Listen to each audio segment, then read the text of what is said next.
All right, ladies and gentlemen, welcome to this episode of Riding Shotgun with Charlie. This is one of our pit stops that we are doing at the NRA annual meetings in Houston, Texas, 2026. And we want to thank the NRA for having the Voices of the Second Amendment media area, because there's a lot of great people that are making content here, videos, audio, all sorts of really cool things going on here. And I am happy to have with me Jacob Paulsen. We did one last year, and things went really well. And you said, "Hey, if you're doing those again, I want to be on." I was just honored to be invited, and I thought it was fun. So yeah, I'm grateful to be here. Well, I appreciate this. You're with ConcealedCarry.com. You guys have new ammunition, don't you? New dummy ammunition? Yes. Tell me about this. Right when you said new ammunition, my brain was like, "We do." Wait, we do. Then I was, "Oh, right, dummy ammo." Yeah. So I'll try and keep it concise, but in short, we've been selling dummy ammo for many years. I am weirdly passionate and geeky about my dummy ammo, and so it was just clear that we could improve. That we could do a better product. The ones we were selling were manufactured in New Jersey by some friends of ours. They were hand poured. It's injection molded, but it was hand poured, and the material was just a little too soft. With dummy ammo, there is like a Goldilocks zone, because if the material is too soft, the firing pin will strike it, and it's not protecting the firing pin properly. If it's too hard, we're also potentially causing damage to the firing pin. And if there's nothing there at all, if it's an empty primer cup, then we're also causing. So you have to have a filled primer cup, and it has to be the right amount of density. And so we decided, we need to kind of take it to the next level. And we hadn't done it because we knew it was going to be a pain in the neck, very expensive, all the tooling, all the investment, this whole thing. But anyway, it's done now.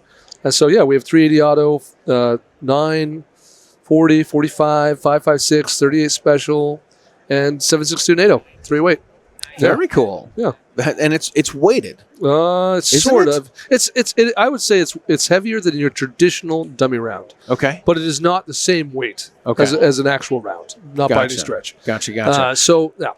But it's good. Oh my gosh, who's the girl from Jersey? From Erin, yes. Erin was the one I saw her at SHOT Show, and she's like, "You got to see this. Jacob's making this." Yes. I'm like, "This is really cool." She's been part of that project from the beginning. They were the ones that originally were making them for us, and it was great. And she was instrumental in us finding the new manufacturer that we work with now to make them. So, nothing but love and props for my sister from another mother. Yeah. She's awesome. She's great. You wanted to come on and talk about a conference you guys have going on. Yes. I think it's important to get the word out about this, because we all know training is important. And the Guardian Conference, which we put on each year, is kind of a different take on training, because training traditionally is what I would call an immersive experience. You spend a day, 2 days, 3 days, whatever it is, with an instructor, and you generally are going really deep on a single topic. Hey, this is a red dot class. Let's talk about, carry optics, whatever it is. Or this class is all about, draw, or, whatever the thing is. Like, it's an immersive experience. But, and I think that's important, by the way, not to dissuade people from that at all. But the Guardian Conference is like the opposite. It's like a sample buffet. Like, show up and sample a whole bunch of concepts over the course of a weekend, and then digest them and decide what to do next. So we hold this event once a year. It's 3 days long. You're going to take at least 6, maybe as many as 8 or 9 classes at the event from different instructors. You pick the classes you take. We bring in the top trainers to do it. It's a fantastic event. Very cool. What kind of classes are going to be offered this year? So it tends to be a little bit handgun focused, but there are shotgun classes. There's carbine, long gun classes. We have legal classes. We bring in this year. Don West will be there to teach the legal class. For those who don't know, Google is your friend. We have medical trauma related classes. You can do kind of a stop the bleed-esque thing, and we have some things a little bit more advanced if you want to, be engaging targets and putting on tourniquets at the same time and dealing with fake blood. Like, you could do that there. Good times. We have some combatives this year. Cecil Birch is coming, and he's doing some basic combative stuff. You're not going to be rolling on the ground, but if you just want some basic, like, hey, if I get in an entangled issue, how do I manage this? Some edged weapon defense, you can get that there. So we try and make it a little bit of a full encompassing, semi-balanced, I say semi-balanced, self-defense educational experience. Yeah, that's awesome. When is it? Where's it going to be?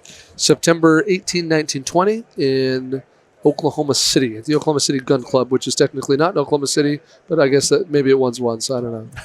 I don't know how these names come to be sometimes. You're like, what? You're the Oklahoma City Gun Club. But they're in like Arcadia, Oklahoma or something. It's weird how that happens. Oklahoma City is the nearest big city. There we are. And it's September. We this will be our 6th year. It's always the third weekend in September, and so far has always been at the Oklahoma City Gun Club.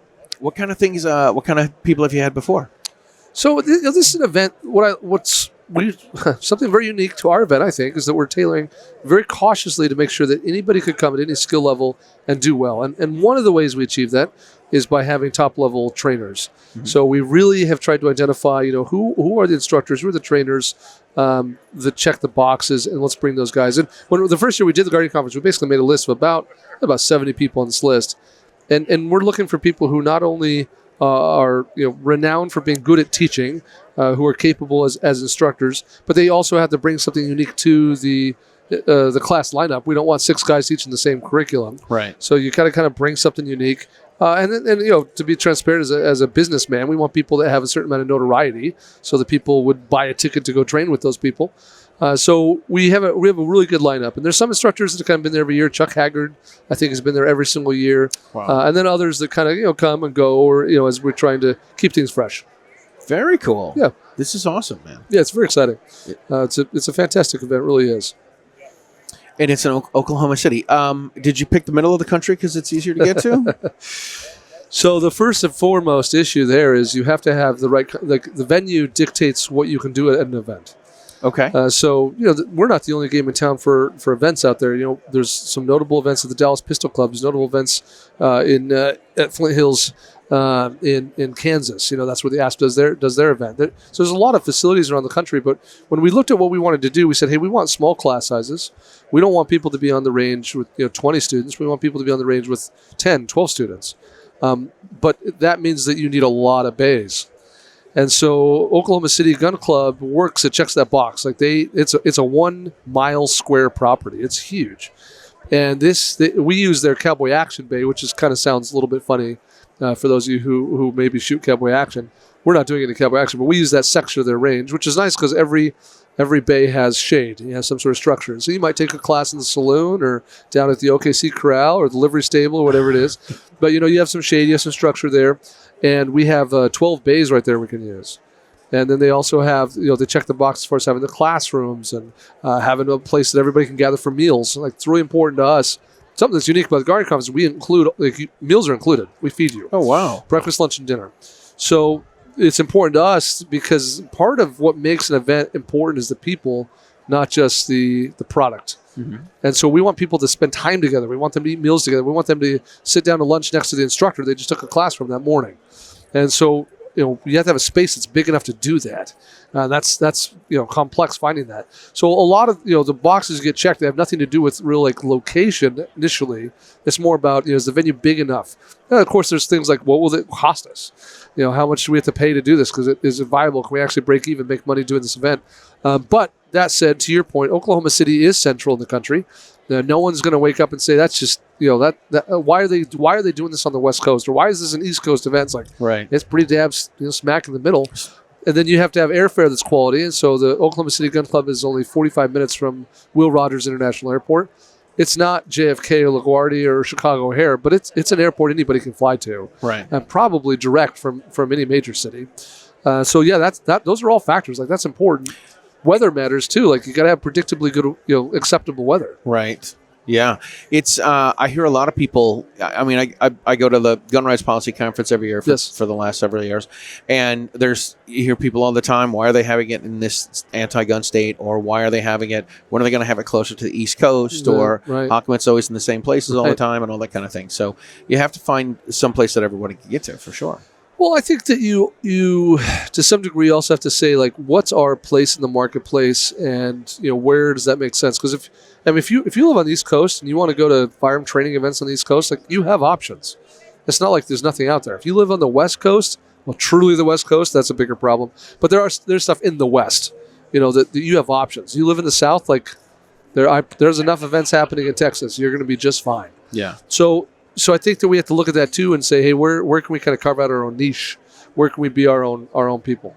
That's very cool. Yeah, very cool. What else about it? So I think something that a lot of people get worried about with an event like this is, is this an event for beginners, or is this an event for advanced people? And either of those can turn off the other half, right? Sure. And so I think it's important to understand that this event really is designed for everybody, but it will accommodate you wherever you are. So when people sign up for this event, we gather some information relative to their experience and background. Some of that is self-reported data. Some of that is us doing making phone calls or doing what we need to do to establish where people are. We want you to choose your own classes, but then we're able to kind of group people based on skill level. So, for example, the last several years we've had AJ Zito teaching a red dot type program. Well, everybody, whether you're new or advanced, you want to take a red dot class from AJ Zito. Yeah. He's a phenomenon. I love AJ. Anyway, so the challenge, though, of course, is that what you don't want to be is you don't want to be the person who does 40 hours a year at gun school and you're standing on the line with 3 people who have never been to gun school before. Right. Because you feel like, man, I paid to be here, and these people are slowing me down. And the opposite is true, too. If you're the newbie, you don't want to be standing next to the guys burning down the range. Like, you feel like an idiot. You feel like, oh, my gosh, I'm in the wrong place. I'm uncomfortable. So, what we work really hard to do is kind of segment that out a little bit. So that, yes, like AJ can teach the same class to both of those people, but we can put all of maybe the newer, more beginner level shooters in one class, and those who probably come to this event every single year, and they're what we call training junkies. Yep. Like we can put them in their own class so that everybody can accelerate and get what they came to get. That's very cool. That's very cool, man. It's important. What other kind of stuff do you guys have at? Anything else about it? Because we can move on and I think talk those about are some of the Concealed Carry. highlights. Yeah, I think that if you want to learn more, GuardianConference.com. There we are. How much does it cost to get in? So the full ticket price is $800, but I would say that the average person is paying closer to $600 because we do a super early bird discount. We do an early bird discount, and I don't know when this will go live, but it's possible. Certainly, right now when we're recording this, the early bird discount is available, so people can save some money right now. Gotcha. The event's in September, so it's a little ways out. We realize that, so we give some discounts. Also, you can save $150 off whatever the current price is if you're a member of Guardian Nation. So that's a membership product we offer at concealedcarry.com. So, frankly, you'd be a fool because there's no contract. So you could join our membership for $38.45, buy your ticket at $150 off, and then cancel your membership the next day. So I don't know why anybody would pay full price for our event when they could at least save $110 or something by doing that. Right. Oh my God, that's cool. And meals are included, right? So you got to take in that context too. Like 3 days of training with some of the most fantastic trainers. You pick the classes. We'll feed you. Just get to Oklahoma and bring the ammo. What do you do if one of the classes fills up? So that certainly happens, but most of these classes are being offered several times. A few times over the Here's weekend. something we do that's unique, and it's a pain in my neck, but it's important to me in terms of the product that we're putting out there. Most events like this, and this is not anything bad about them. It's just a different approach to how it's done. But most events fill out a schedule of what classes are going to be offered, when, by who, at what time, and then they go to the attendees and say, "Okay, let's get your names on these lists. Let's get everybody signed up." We don't do that. Instead, what we do is we go to the attendees and we do what we call a class survey. We list every class available. Last year we had about 30 classes available, and we say, "Hey, we want you to rank these in order of most desired to least desired. Oh, this is my number 1 class I'd like to be in. This is my number 2, et cetera, and on it goes." And what this does is it gets to a point where we're able to determine what classes are highest demand. So if there's we basically eliminate anything that's more than your top 10 picks. We say no one wants that stuff, and then we say, okay, well, how many times did this class appear in the top 5 or the top 10? And sometimes we'll eliminate classes outright. Like, oh, we thought that'd be popular, but nobody actually wants it. Cool, let's not offer it. And this class, everybody and their dog wants to be in it, so let's offer it every single block. That instructor, guess what? You get to teach that class 6 times. So it allows us to basically accommodate it in such a way that you're probably going to get everything you want. I'd say we're probably 95% at delivering. The top 6 picks you asked for, you're probably going to get 5 of those for sure, maybe all 6. That's awesome. Yeah, that's great. What else you guys have going on at concealedcarry.com? A lot of exciting things. Right now, we're investing a lot of time and energy into a couple technology-related things. One is our mobile app, the Concealed Carry Gun Tools app. If you just go to the Google Play Store or Apple App Store and just search Concealed Carry, it'll be the top result. That's not a paid ad. We don't do any ads in there. But that app is a huge resource. It's very important. There's no ads in it. You can't buy anything. It doesn't cost you. It's a free app. So, I mean, you'd be a fool not to have it. But our reciprocity map tools in there are very important. We're working right now on kind of changing the user interface to accommodate for constitutional carry laws, because I think that's a common confusion people have. Oh my gosh. You can get all of our content, our articles, our videos, our blog posts in that app. And we're working on some other things. We're working really hard right now on a project we call Guardian University. Mm-hmm. Basically, you wake up one year about 5 years ago and you're like, we have like 3,000 videos on our website. It's like, and people can't find the content they're looking for. Mm-hmm. Let's build an interface and experience that's a little bit more organized. So that's been a work in progress. But this week, like 4 days ago, we really made a huge launch forward. I call it like the Netflix for gun stuff. So you go to concealedcarry.com, click on Guardian University, and the interface, it takes you in a new kind of experience on the website, and it is amazing. You can really find some really good content there. Very cool. All right, well, we're going to put some links to that below. Any other websites you want to plug? Or any other place? I can plug lots of things. You know what I'm going to do? I'm going to tell you guys this. A couple years ago, I went out to Denver, and Riley Bowman made an appendix carry holster for my J-frame. Yeah. And it has the mod wing on it, and it's got the cushion, the triangle cushion. Yep, the wedge. Yep. The wedge, there we are. I judged every other holster by that one. And it's a quality product. Here's what I love about it. He's like, here's why we got this, here's why we got this. And I thought, this is what I thought was the deal breaker for me that makes me feel like I'm in on something that other holster makers don't know. It's to make the holster 3/4 of an inch longer than the barrel. Yes. And I bought a couple of other guns that I've gotten holsters for, and I put them in. I'm like, I don't like it. I don't like it right away because it's not a KSG Armory. Yes. Yeah. There's a lot of counterintuitive things, and as appendix has become popularized, like if we look at the trends over the years, right?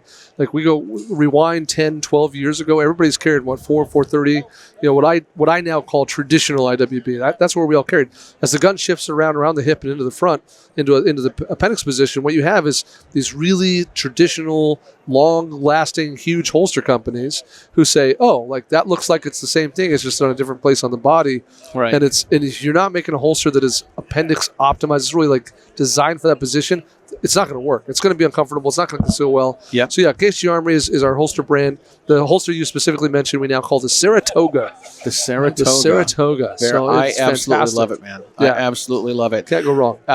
I have a 365 and I have a Glock 19X, and I'm like, I want to get another one. And I sit maybe there. You should send me an email. All right, I would love that because I'm telling you, I have every other holster. I have another holster on right now with a 365 in it. And I'm like, I don't like it. I got a holster for the 43X. I'm like, I don't like this one. No. I have three other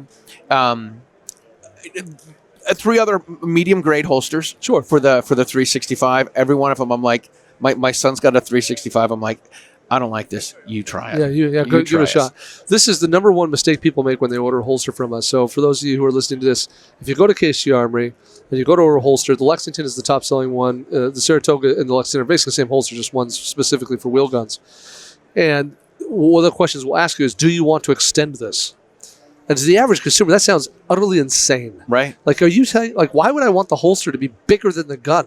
Like, that sounds like the opposite of good concealment. Yeah. But if you watch the videos on the site, I won't spend the time here talking about it, but the majority of orders that come through say no, same length as gun, and I'm just like, okay, well that's one that could get returned because it's not going to be as comfortable as it could be. It's not going to conceal as well as it should. Absolutely. I actually did a review on the holster at the Square Reviews. Oh, there you go. And I went through the website. I'm like, you can check your gun, you can check your holster, you can add the wing, you can make it longer, you can add the foam, you can add the long foam, you can add the short foam, the square foam, the wedge foam. You get all of the options. It's a little overwhelming. It's speaking of new things. There's also a lot of great videos to tell you how to. There is, but like I was at an event a couple weeks ago in Dallas, and I was talking to Howie Marbury, who's an amazing firearm instructor out of Florida, and he's part of the Citizens Defense Group. I can't remember what that brand is called now. I feel bad. Anyway, CCW. No, it's some other Citizen. It's Tiffany Johnson and Akil and what is that group called? I can't remember. They're That's in Tennessee. Anyway, amazing people. I love Howie. He prefers Howard, I should say. So talking to him, and he says, I tell all my customers to buy your holster. And I just had this gut feeling like I should ask this question. I said, do you get pushback from customers who don't know how to order from us? Because it's like playing 20 questions to order a holster. And he says, oh, not anymore, because I just do it for them. And I was like, okay, this is a sign. Kind of defeats the purpose. I have a business problem, Yeah. So about a week ago, 2 weeks ago now, we rolled out a new tool on the website, which now today, if you go to ksgarmory.com and you click on a holster, it pops up. And the first thing it does, it says, this is set to standard configuration.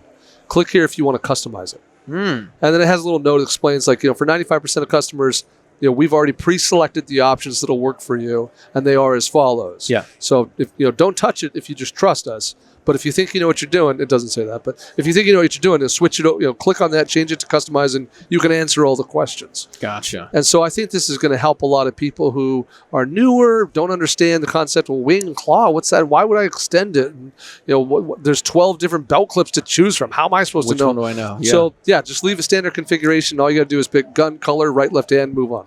That's easy. Yeah, easy. Awesome. Well, we're going to put some links below. Jacob, thank you very much for being on the show. It's always a pleasure to see you and run into these. Yeah, thanks, brother. We're going to put some links to concealedcarry.com and the Guardian Conference. They're going to be in the show notes. We want to thank the NRA for having the Voices of the Second Amendment and giving us a booth so we can record some shows. And if you've made it this far in the show, you should share it with your friends, because that is how we get the stagecoach across America. We'll see you guys next time. Thanks.